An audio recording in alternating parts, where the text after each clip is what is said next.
Hi, in this video today I'm going to be talking about how I quit my engineering job back in corporate Australia and just going into all the details of that arc in my life. So I studied engineering at RMIT University in Melbourne, Australia, and I was not a good student. I just did not apply myself to my studies and barely passed, got in most subjects and I did well in others, but just wasn't a good student. And just like high school, just was not interested in studying, but I just fell into engineering because I was just good at chemistry, physics, and maths for some reason. And so did my engineering degree, 4-year degree in electrical engineering, was able to find a graduate job, but I had to go interstate. That was during the global financial crisis around 08, 09. And then came back to Melbourne and overall had just under 10 years of working experience in engineering. My final job was in corporate consulting in Melbourne, and towards the end, I absolutely hated it. So I was doing a number of roles. My final position before I left was I was a senior engineer, also doing PM work and a lot of client relations. So I was doing the technical and also dealing with the clients and also managing the books internally. And man, it was the fucking worst because I had gotten to a stage where I kept taking on projects and the company wasn't willing to bring on anyone else because why would they when they have one person doing so many jobs for them already? And it was all about fucking billable hours this, billable hours that, justifying your existence in the office. And so this was before COVID. I was working from home before COVID and I just fucking hated it so much. Working from home before working from home was a thing during COVID. I was bringing my laptop home. I was doing my 10, 12 hours in the office and then coming home and still working until midnight because I just had so many projects going on, and then also working on the weekends and working on public holidays as well. And that went on for so long. It's just the way things were. I mean, I was doing so many projects that I couldn't offload it to anyone else. Everyone else was at capacity and no one else wanted to take on my work. And the company wasn't going to bring on any additional resources because that's going to cost money to the bottom line. And I was bringing in so much money for the company. I was making 6 figures towards the end, and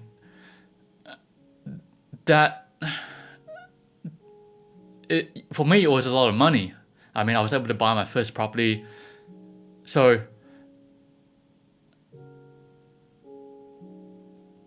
But it did not justify the amount of hours that I put into the company.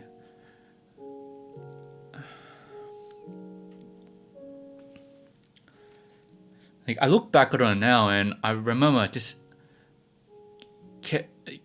when I kept telling myself every day that I never want to be in this position again. Whatever I was going to do after quitting this job, I never want to feel this way again because I was under so much stress, depression, anxiety, burnout, because I was doing the technical work for so many projects, and if every single day when I was running these computer simulations, writing these reports, if there was a mistake in any of this, that would have just jeopardized the whole project. And because I was a PM on a project as well, it's just so messed up. And so many things could have gone wrong, but thankfully they didn't.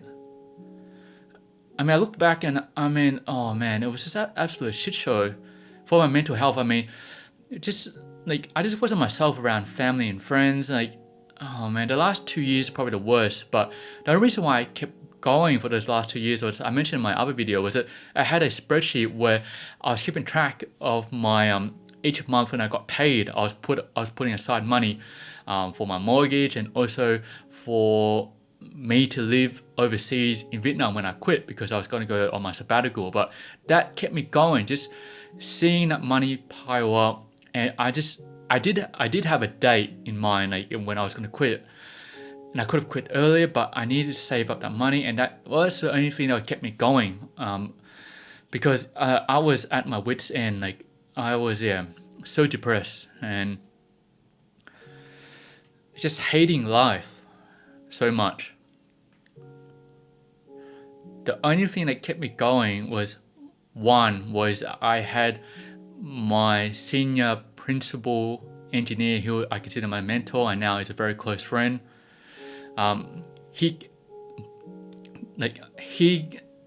helped me out as much as he could. Like, he couldn't do the work for me because I was underneath him in terms of the hierarchy of the work, but he was such a helped me out mentally, and it was just if it wasn't for him, I would have left the company so much ages ago. I wouldn't have stayed on, but he was just such a good person, and he took me under his wing, not officially, but just I consider him to be my mentor. It was never officially on paper, but now we're super good friends. He's been over to Vietnam. I've been over to his house in Australia.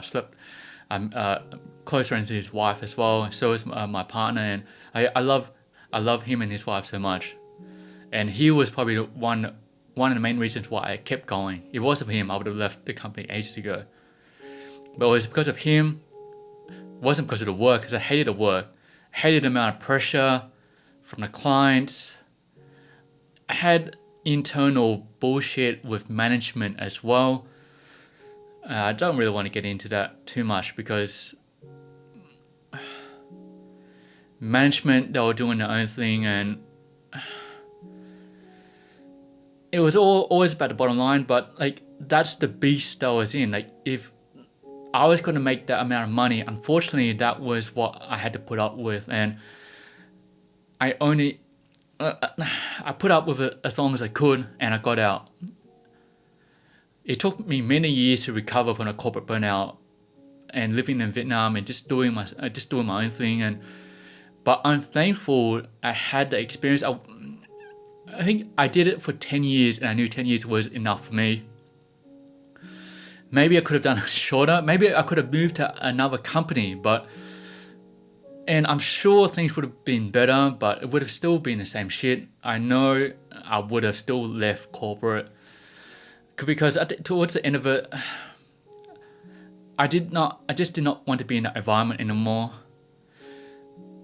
There's one of the quotes that Mark Cuban has said on Shark Tank, which I love so much, was, you can make X amount of money working for someone else, or you can, make less money working more hours but doing something for yourself. Now, I know that doesn't apply for everyone.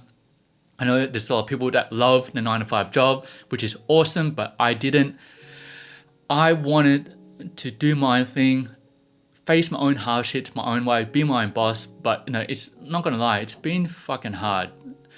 But everything I'm doing now, I'm doing for myself. I'm doing it because I want to be doing it. I'm much happier, even though I'm making less money at the moment. But I'm always working towards making more money, having more time for myself, my family, my friends. And I love everything I'm doing for myself, rather than getting paid more money working for someone else and dealing with all that bullshit. So what kept my sanity was my mentor, that spreadsheet that I was counting down the days.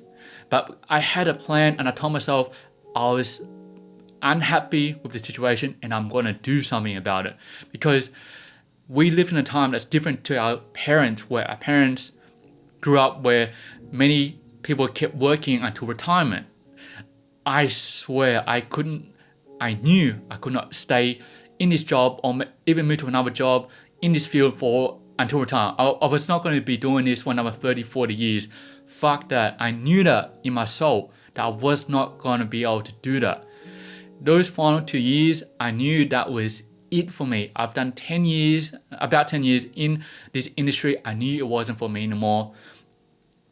Luckily, I didn't have my own family. I didn't have my kids. I wasn't married.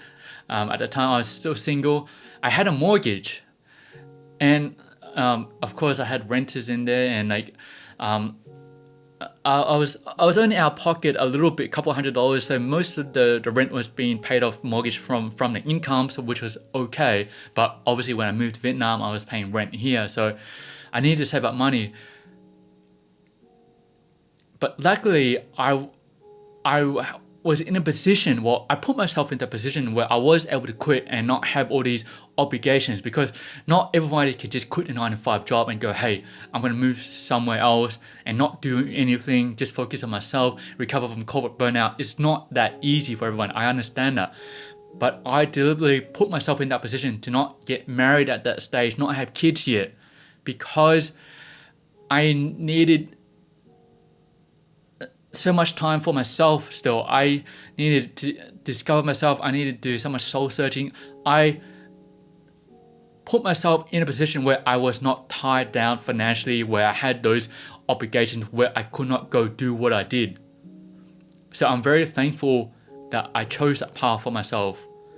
And I deliberately chose that because I knew that was what I wanted. I hated that job. I made a plan and I followed through with it. Considering everything I just said, that was my way out. This is how I'm going to do it. And that was the situation I was in. And another thing I was happy was I was able to communicate that with my parents, because I had that conviction, because I wanted to take back control of my life, my destiny. I know that sounds corny and all, but I truly believe that I did this all for myself because I wanted it for myself. And at that time, I want to go into this a bit more deeper in another video, but I had all these online mentors, and one of them had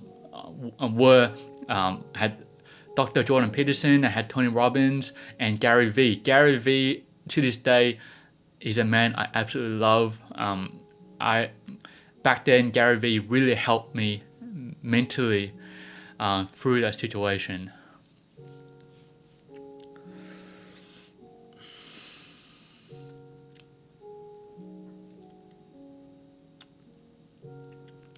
I think those are the majority of the things I wanted to share.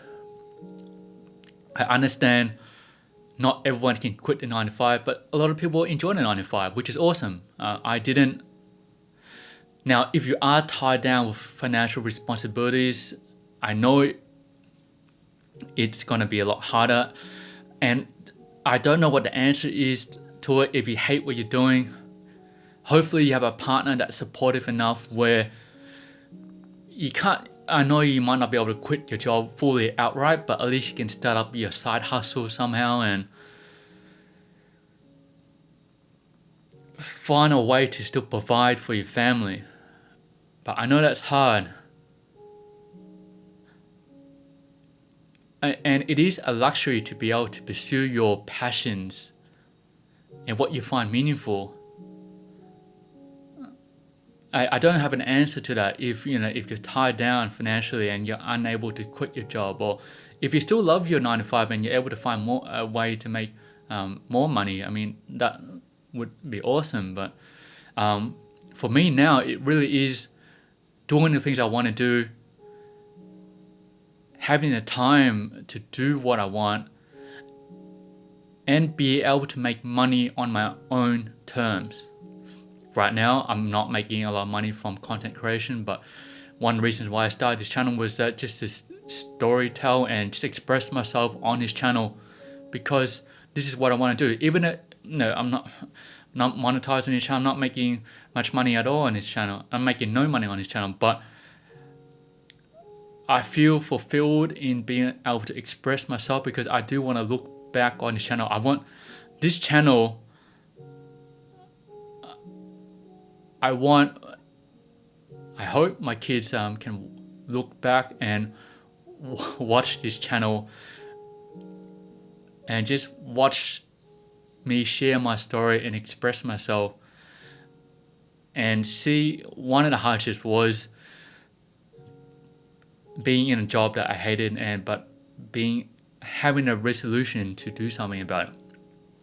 Fortunately, my parents never forced me to engineering or never forced me to be a doctor, My parents, as I mentioned in my previous video, were always concerned about how I was going to make money. Why are you throwing away your university degree? Every time in my early years when I was in Vietnam, my mum was always calling me up. Every time she would talk to me on the phone, she'd be like, "So when are you coming back to get another job?" And that kind of thing. Or even most recently, my mom's like, "So when are you going to go back and you're going to study something else?" I mean, my mom, that's just the way my mom is, and I've accepted that. But fortunately, my parents were never forceful on what I did with my life, but they were always concerned, as I understand Asian parents to be. They were always concerned on how I was going to provide for myself and financial security. But yeah, how I was going to provide myself, and I understand from their point of view. But I was thankful that I was able to communicate with them that I'm at a point in time where I want to do things for myself, and financially, and I'm a grown man. I will always find a way. I'm broke now, but I'm never going to be in a position where if I'm not making money, I'm just going to lie down and give up. I'm always going to find a way to be able to provide for myself and for my family. Even if that means that it's not much money at the start, but if I can see the upside to it, and I can see that I love what I'm doing and I'm passionate about it, now I will never give up, and I always find a way to provide for myself and for my family.